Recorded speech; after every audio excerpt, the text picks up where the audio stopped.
আসুন একটু আলোচনার দিকে যাই। কেননা নামাজ আমি আপনি জানতাম না, রোজাও আমি আপনি জানতাম না, হজ কি জিনিস আমি আপনি জানতাম না, পৃথিবীর মানুষকে কেমন ভাবে সম্মান করতে হয় তার বিষয় আমি জানতাম না। কিন্তু জানলাম কোথায় থেকে? আজ থেকে ১,৫০০ বছর আগে নূহ নবী, দয়া নবী যখন পৃথিবীর জমিনে তাশরীফ আনলেন, আল্লাহ নবী তোমার আমার কাছে হকের উপরে থাকার জন্য আল্লাহ যে কোরআন মুহাম্মদ রাসূলুল্লাহর উপরে নাযিল করেছিল, ওই কোরআনটাকে রেখে দিয়েছে আল্লাহ। ওই কোরআন পড়ো, মুহাম্মদ রাসূলকে খুঁজে পাবে, আল্লাহকে খুঁজে পাবে। তাহলে রাসূলুল্লাহ এসেছে বলে কোরআনও আমরা পেয়ে গেছি, ওই নবী পাক এসেছে বলে নামাজ রোজা হজ জাকাত সবই আমরা পেয়ে গেছি। আল্লাহ নবী এসেছে তাই তোমরা পেয়েছি। নবী যদি না আসতো তাহলে আমরা কিছুই পাতাম না, কিছুই আমরা বুঝতে পারতাম না। অথচ ওই নবীকে ভুলে নামাজের দোহায় জান্নাতে যাওয়ার ওসিলা বানাচ্ছি, রোজা করে রেখে আমরা অহংকার করে জান্নাতে যাওয়ার আশা করছি। এ যুবক শুনি রেখে দাও, এখানে একটা কথা আপনাদের বলি, কিতাবের কথা। কেননা আল্লাহ নবী নবী দয়া নবীকে তোমার আমার জন্য কতটা ভালোবাসা প্রয়োজন রয়েছে। কেননা নামাজ আল্লাহ ফরজ করেছে, রোজা আল্লাহ ফরজ করেছে, যাকাত আল্লাহ ফরজ করেছে, অবশ্যই ঠিকই কথা। এ যুবক শুনে রেখে দাও, মুহাম্মদ রাসূলুল্লাহকে ফলো করো, মুহাম্মদ রাসূলুল্লাহকে প্রেম করো, এটাও আল্লাহ তোমার আমার জন্য ফরজ বানিয়েছে। আর জোরে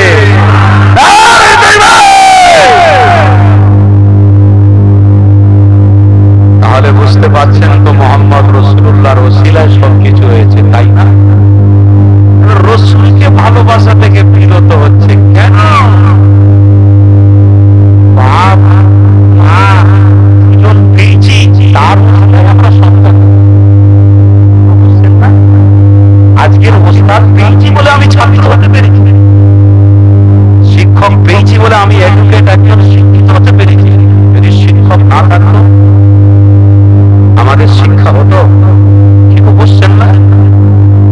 আর যদি আমরা নিজেরা দুনিয়ার জমিনে কোন একটা শিক্ষক দ্বারায় পড়াশোনা করে আজ আমরা মূল্যবান একটা জায়গায় পৌঁছে গেছি, তারপরে আমরা ভাবছি আরে আমার শিক্ষক তো আমার থেকেও অনেক মূর্খ, কিছুই জানে না। এটা আপনার হক নয়, এটা আপনি মনে করবেন না। সর্বপ্রথম শিক্ষককে তো মনে রাখতে হবে, শিক্ষকের কথা তো চিন্তা করতে হবে। শিক্ষক যদি আলিমও পড়ায়, ওটা আমার শিক্ষক, ওটা আমার ওস্তাদ। শিক্ষকের সর্বশ্রেষ্ঠ শিক্ষক কে? ঘরের বাপ আর মা। বাপ মা যে কষ্ট করে মানুষ করেছে, আজ ছেলে তুমি কোটি কোটি টাকার মালিক হয়ে গেছো বলে তোমার বাপকে বলছো না কিচ্ছু খাটেনি, জায়গা জমি করে রেখে যায়নি, কিচ্ছু করেন, শুধু খেয়েছে আর ওই করেছে তাই করেছে। তুমি ছেলে একটু বড় হয়ে গেছো, টাকা ইনকাম করতে পারছো বলে আজকে তোমার মাকে বাপকে এরকম বলছো। ভুলে গেলে তুমি তোমার যখন কষ্টের দিন, তোমার যখন দুঃখের সময়, যখন তোমার জ্বালা যন্ত্রণা উঠেছে, মা কাঁদছে আল্লাহ আমি আপনার কাছে রোজা রাখছি, আজকের নফল রোজার নিয়ত করেছি আমার বাচ্চার শরীরটাকে সুস্থ করে দাও। আল্লাহ আমার বাচ্চাকে কোন ডাক্তারখানে নিয়ে যাবো আমি পাচ্ছি না, সব জায়গায় গিয়ে হেরে যাচ্ছি। আল্লাহ আপনি হেফাজত করুন, আল্লাহ আপনি আমার সন্তানকে বাঁচান, আমার সন্তানকে আপনি আপনার সন্তানকে আল্লাহ আপনি হায়াত দারাজ করুন। আরে মা তাহাজ্জুদের নামাজে কেঁদেছে, বাপ তাহাজ্জুদের নামাজ পড়ে কাঁদছে, কোরআন শরীফ মাও পড়ছে, বাবু পড়ছে, পড়ে পড়ে কাঁদছে। আজকে ছেলে বড় হয়ে গেছে না, বাপ মাকে ভুলে গেছে। ও যুবক, আমি বোঝাতে চাইছি এটা আসল শিক্ষক হলো মুহাম্মদুর রাসূলুল্লাহ। আরো জোরে বলো। আজকে নবীকে ভুলে গেছে। ও এখন নামাজ পেয়ে গেছেন, তো রোজা পেয়ে গেছেন, হজ পেয়ে গেছেন, যাকাত দিতে পারছেন, তাছাড়া রাসূলের কি দরকার? কোনো ভূমিকা নেই। হ্যাঁ, তাই তো বড় বড় পণ্ডিত দাবি সব বড় বড় আলেমরা দাবি করতে গিয়ে বুখারী শরীফ দেখাতে দেখাতে 1,24,000 পয়গম্বরকে ইহুদি বানিয়ে ফেলেছে। বলুন নাউজুবিল্লাহ। বড় সব শিক্ষিত হয়ে গেছে। হয়তো কিছুদিন আগে একটা দেশের নাম বলছি না, ওই দেশেতে একটা মোটা ধরনের ব্যক্তি, ও মাথায় পাগড়ি, টুপি, বড় দাড়ি, এসে চেয়ারে বসলো, সবাই মিলে তার কদমে সেজদা করছে, কদমে চুমা খাচ্ছে। বলছে আপনি কে? আমি নবী। জোরে বলুন নাউজুবিল্লাহ। আসলে কি ব্যাপারটা বলুন তো? টাকার অহংকার এসে গেছে। টাকা দুনিয়ায় টাকার পাল্লায় পড়ে নিজের দিল ও দিমাগকে পরিবর্তন করে ফেলেছে। বাবেরা, নওজোয়ান, তরুণেরা ও রাসূলুল্লাহ দিওয়ানারা, আসো আমার নবী পাকের কথা আলোচনা করি। গ্রামের প্রত্যেকটা ভাই ও বাপকে বুঝতে হবে, আল্লাহ নবী নবীকে প্রেম করা তোমার আমার জন্য আল্লাহ ফরজ বানিয়ে দিয়েছে গো। খবরদার রাসূলুল্লাহকে ছেড়ে দেওয়া যাবে না। আল্লাহ নবীকে ভুলে গেলে হবে না। যদি আমার রাসূলুল্লাহকে ভুলে যান, তাহলে দুনিয়া জমিনে মানবতা দিয়ে থাকবে না। এই দুনিয়া জমিনে প্রেম বলে কিছুই থাকবে না। এই দুনিয়া জমিনে বাপ মা সম্মান পাবে না।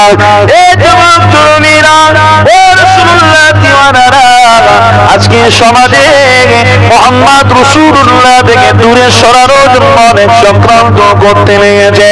অনেকে পয়সা নিয়ে চক্রান্ত করেছে, অনেকে আলেমের নামে অনেকভাবে চক্রান্ত করতে লেগেছে। খবরদারিদের পাল্লায় পড়বেন না, কেননা গার্জেনকে ভুলে গেলে হবে না।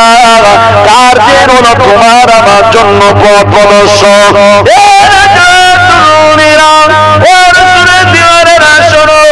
আল্লাহ নবী আবার জানিয়ে দিয়েছিল, ইন্নামা বুইস্তু মুআল্লিমান, तमाम পৃথিবী মানুষের জন্য মুহাম্মদ রাসূলুল্লাহকে আল্লাহ শিক্ষা গুরু করে বানিয়েছে গো। আমার রাসূলুল্লাহকে ধরো, তোমার আমার জীবন পরিবর্তন হয়ে যাবে। আমার রাসূলুল্লাহকে যদি না ধরো, তোমার আমার জীবন কোনোদিন পরিবর্তন হতে পারবে না। কেননা দুনিয়ার কোনো মানুষের কাছে গেলে, ওখানে গেলে আপনাকে কেউ সঠিক রাস্তা দেখাবে না। পৃথিবীর কোন মানুষ নাজাত দিতে পারবে না। পৃথিবীর কোন মানুষের শক্তি না মৃত্যুর হাত থেকে সবাইকে বাঁচাবে। পৃথিবীর কোন মানুষের শক্তি না পৃথিবীর প্রত্যেকটা মানুষকে জান্নাতি রাস্তা দেখাবে। এই যুবক তরুণীরা দেখিয়েছে তো দেখিয়েছে, মুহাম্মদ রাসূলুল্লাহ দেখিয়েছে।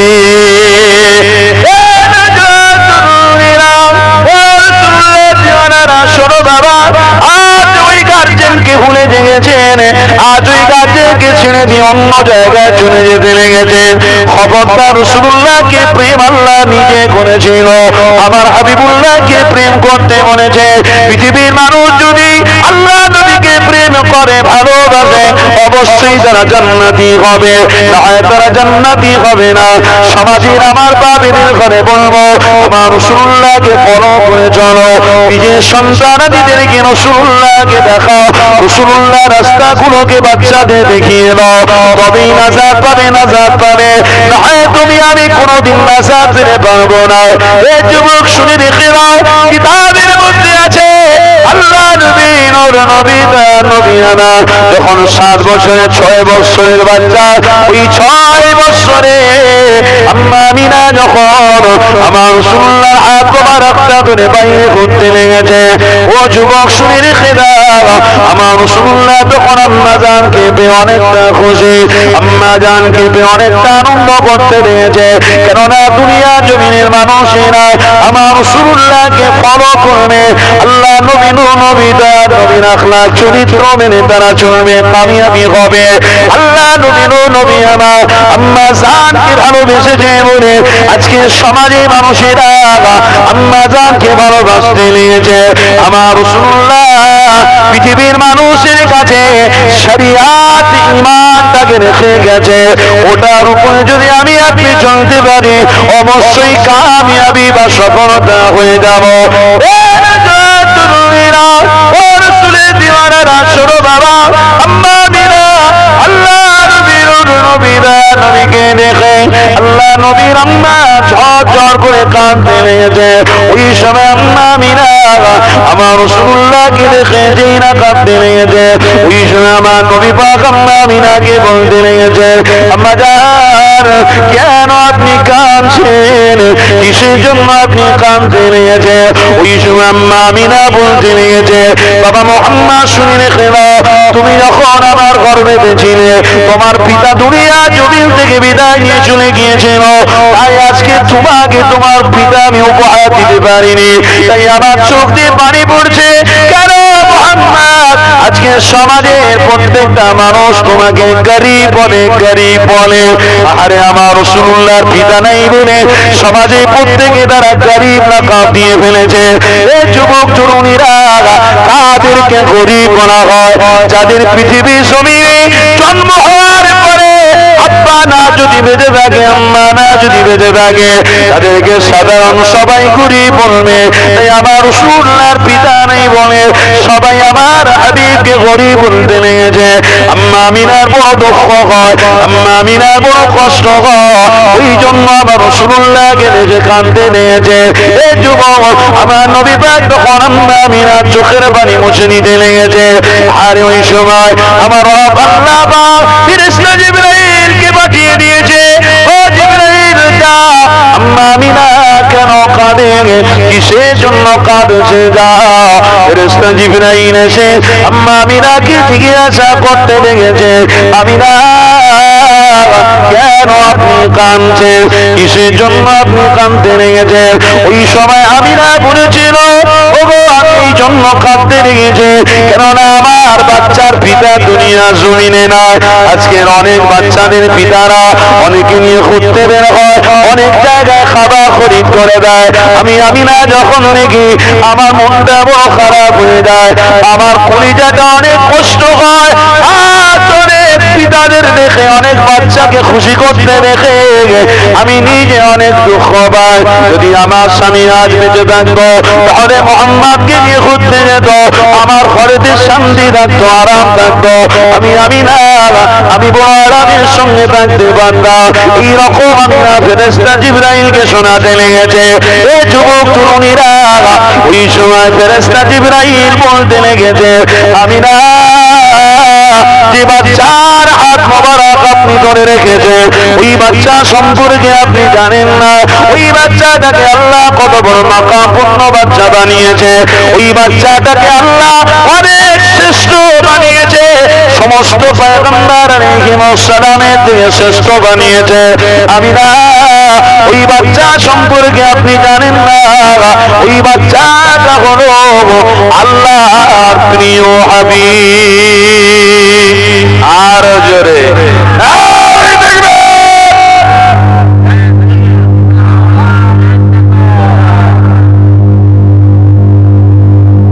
আর সেই গার্জেনকে ভুলেছি আমরা। রসুলকে যখন ছেড়ে দেব তখন আর ভালো কাজ করতে ইচ্ছে হবে? বলুন বলুন।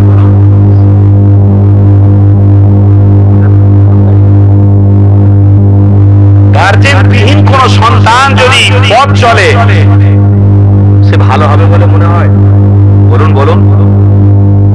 গার্জেনবিহীন, গার্জেন আছে অথচ গার্জেন ছেলেকে তেজ্য পুত্র করে দিয়েছে। আরে তেজ্য পুত্র করেছে কেন? এই জন্যই তো করেছে যে আমার ছেলে সমাজে এমন কাজ করেছে যেটা আমি প্রাধান্য দিতে পারছি না। শুনছেন, বুঝতে পারছেন না? অসুবিধা হচ্ছে না? তাহলে গার্জেন বিহীন ছেলে যখন পথ চলবে তখন সে মন চাই জীবন কাটাবে। আজকে সমাজের ছেলেরা গার্জেন বিহীন হয়ে গেছে। আরে গার্জেন তোমার বাপ হতে পারে, তোমার মা হতে পারে, এটা 100% ঠিক কথা, কিন্তু তোমার গার্জেন হলো মুহাম্মদ রাসূলুল্লাহ। স্বয়ং আল্লাহ বলেছে যে মুহাম্মদ রাসূলকে ধরবে তার পথ হলো জান্নাতি পথ। জোরে বলে, যে মুহাম্মদ রাসূলকে ধরবে সেই যাবে জান্নাতে, যে মুহাম্মদ রাসূলকে ধরবে সে পাবে আল্লাহর দিদার, যে মুহাম্মদ রাসূলকে ধরবে সমাজ পরিবর্তন হয়ে যাবে। জোরে বলুন সুবহানাল্লাহ।